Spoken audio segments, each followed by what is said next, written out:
Anda berbicara hukum, berarti saya mesti jelaskan turunan hukum. Ingat bedakan ini ya, ada hukum dan sikap hukum, itu beda. Hukum dan sikap hukum. Kalau sikap hukum, itu pilihan seseorang untuk menentukan dan memilih hukum mana yang sesuai. Tapi kalau hukum saja, itu berarti semua turunan hukum yang dipesankan oleh Al-Quran dan Sunnah. Misal, hukum tentang bismillah, itu bisa dibaca 4 cara dalam sholat. Seperti saya terangkan tadi malam. Bisa dijaharkan, disirkan, tidak dibaca sama sekali, atau dibaca rakaat pertama, selanjutnya tidak. Tapi sikap kita terhadap itu memilih salah satu. Itu sikapnya. Nah, kadang-kadang mohon maaf, kalau hukumnya sudah ada pilihan, tapi sikap hukumnya berbeda, sepanjang dalam kerangka hukum itu tidak perlu kita kemudian berselisih. Sepanjang dalam kerangka hukum yang sama. Karena kita tidak mungkin memaksakan seseorang selalu sama dengan kita. Kecuali kalau pada hukum yang sifatnya satu dalil, satu contoh, dan tidak ada sikap lain kecuali itu saja. Seperti saya terangkan dalam kesempatan tadi malam. Nah, sekarang tentang kunut. Kisahnya dimulai di saat Nabi SAW dalam fase dakwah, ya, di awal-awal masa Islam di Mekah, tiba-tiba kedatangan tamu dari distrik Bi'ur Ma'unah. Bi'ur Ma'unah agak banyak ini. Ya. Menyampaikan bahwa, ya Muhammad, ya Rasulullah, di tempat kami orang-orang yang masuk Islam. Semuanya masuk Islam. Awal masa dakwah, kedatangan informasi satu desa, bedol desa masuk Islam. Kira-kira senang atau tidak? Senangnya luar biasa. Maka mereka minta dikirimkan guru-guru untuk mengajar. Dikirimkanlah oleh Nabi SAW 70 orang penghafal Quran. 70 orang penghafal Quran. Di saat-saat masa awal-awal keislaman, tidak banyak penghafal Quran. Dikirimkan 70 orang ke sana.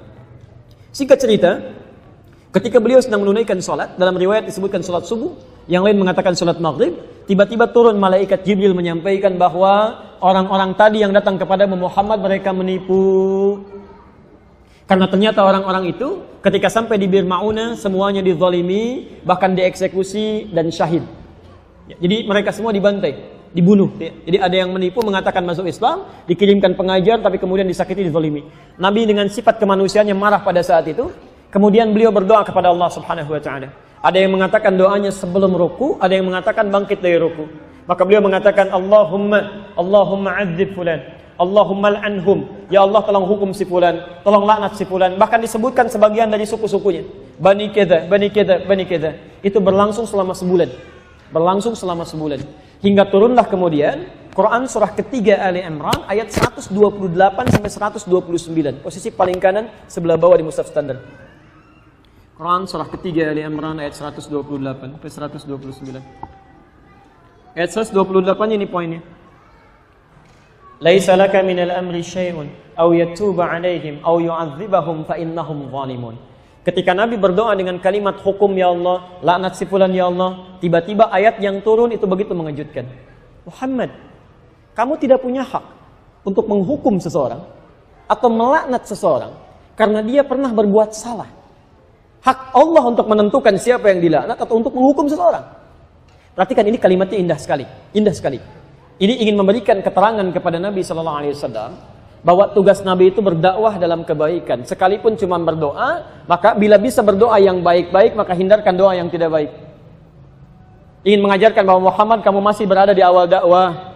Jangan cepat merasa panas, kemudian cepat menyinggung, minta dihukum dan sebagainya. Kalau nanti sikapnya seperti itu, nanti lama-kelamaan gak ada bedanya dengan umat terdahulu.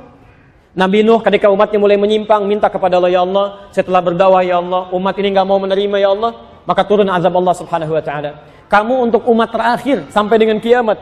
Kalau sikap sekarang minta umatnya dihukum, maka bagaimana dengan sikap dan keadaan mereka nanti sampai kiamat? Jangan-jangan gak ada umat nanti sampai kiamat deh, karena nabinya belum apa-apa sudah minta kemudian untuk menghukum. Maka turun ayat untuk meluruskan kepada Nabi supaya berdoa dalam kebaikan-kebaikan. Baik. Ini bukan Nabi salah, bukan, nilai kemanusiaan yang menjadikan bahwa mereka penipu. Sedangkan ini masih ada di awal dakwah. Tapi Allah kemudian menanamkan kesabaran dalam diri Nabi. Yang paling indah, turunlah kemudian ayat ini. Setelah ayat ini turun, terjadi dua peristiwa. Satu, Nabi tidak membacakan lagi doa tadi. Ya Allah, tolong laknat si fulan, ya Allah hukum si fulan. Tapi kemudian merubah doanya menjadi doa yang baik. Dalam bahasa Arab, sesuatu yang baik yang dimohonkan kepada Allah Subhanahu wa taala singkatnya disebut dengan kunut namanya. Kunut. Permohonan yang baik-baik sebagai ketaatan kepada Allah. Karena Allah perintahkan berdoa dengan yang baik, ya, maka sifatnya disebut dengan kunut. Baik, maka peristiwa yang pertama, fokus. Nabi tidak membacakan doa itu lagi, lalu mengajarkan kepada cucunya Al-Hasan, kepada sebagian sahabatnya, doa yang terbaik sebagai pengganti doa yang ini. Apa doanya? Allahumma hadini fiman hadait, wa afini fiman afait, wa tawallani fiman tawallait, wa barik li fima atait, wa qini syarra ma qadait. Tidak pakai birahmatika ya. Tidak pakai birahmatika, tapi dalam hadisnya wa qini syarra ma qadait. Itu yang diajarkan oleh Nabi sallallahu alaihi wasallam. Maka kemudian ada yang meriwayatkan Nabi tidak pernah membacakan doa itu lagi, dicukupkan, ya, tapi kemudian sahabat mempraktikkan doa itu dalam salatnya. Ada yang menggunakan saat witir, ada yang menggunakan saat Ramadan, ya di 10 malam terakhir, bahkan ada yang menggunakan dalam kesempatan salat subuhnya. Dan itu didiamkan oleh Nabi sallallahu alaihi wasallam. Bahkan ada sebagian mengatakan bahwa Nabi Muhammad sallallahu alaihi wasallam pernah menggunakan itu dalam salat subuh. Walaupun sebagian memandang riwayatnya lemah, ada yang mengatakan yang lain riwayatnya kuat. Dari sini, Bapak Ibu sekalian, karena Nabi Shallallahu Alaihi Wasallam tidak mempraktekkan doa yang tidak baik tadi, kemudian mengajarkan doa yang baik ini, dan beliau mendiamkan sahabat yang mempraktekkan, tidak melarangnya, ya, maka disinilah kemudian para ulama melihat itu, lalu menyikapi dan mengambil kesimpulan dengan 3 kesimpulan. 3 kesimpulan. Karena Nabi tidak mengatakan langsung. Kalau Nabi mengatakan sudah nggak usah berdoa, selesai masalah. Kalau Nabi mengatakan berdoa ya, ini bagus, selesai masalah. Tapi Nabi mendiamkan di sini, dan sikap diamnya Nabi dalam implikasi hukum itu bisa menerangkan beberapa pilihan-pilihan hukum. Maka Imam Abu Hanifah mengatakan, karena Nabi sebelumnya tidak baca doa, dan setelah itu pun beliau tidak baca doa lagi, setelah turun ayat tadi, maka beliau menyimpulkan tidak ada doa kunut itu. Makanya saat subuh tidak perlu membaca doa kunut. Selesai. Imam Abu Hanifah. Imam Malik, Imam Syafi'i menyimpulkan, Nabi SAW baca doa. Doa ini diganti oleh Allah untuk yang baik-baik. Dan kemudian diajarkan oleh Nabi pada sahabat, sahabat membacakan, Nabi tidak melarang. Ini artinya itu pun dibenarkan kalau dibacakan. Maka dari itulah Imam Syafi'i, Imam Malik mempraktekkan doa kunut ini. Imam Malik membacakan sebelum ruku. Jadi begitu membaca surah di rakaat yang terakhir dalam sholat subuh, itu Imam Malik mempraktekkan kunut. Tapi kunutnya nggak jahar, sir. Makanya setelah baca surat agak lama, itu sedang baca kunut dalam subuh. Imam Syafi'i memilih riwayat yang setelah ruku. Ruku itidal, sami'allahu liman hamidah, Rabbana walakal hamd, lalu membacakan ini dalam subuhnya. Plus Imam Syafi'i, Allahumma hdini fiman hadait, dan seterusnya. Imam Ahmad bin Hanbal mengambil jalan tengah. Ini Nabi sebelumnya nggak berdoa. Ada peristiwa besar terjadi yang membutuhkan doa, kemudian Nabi berdoa dengan itu. Setelah itu Nabi tidak berdoa lagi. Ini artinya doa ini bisa dihadirkan dalam peristiwa-peristiwa yang menuntut doa itu disertakan oleh kita. Karena ketidakmampuan kita berada di sana. Peristiwa dahsyat besar yang meminta kita atau menuntut kita menghadirkan doa, itu dalam bahasa Arab disebut dengan nazilah. Nazilah. Maka dikenal dengan istilah kunut nazilah. Doa kunut yang dibacakan ketika terjadi peristiwa genting yang membutuhkan doa.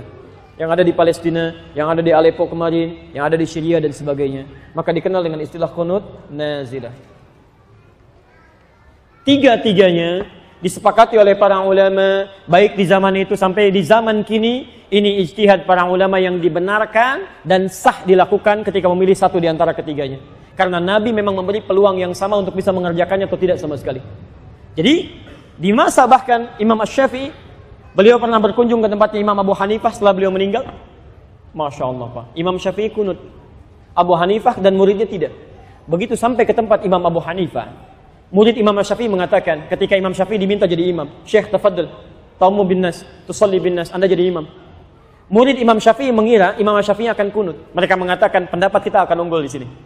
Tapi ternyata ketika sholat subuh, Imam Syafi'i tidak kunut. Tidak kunut.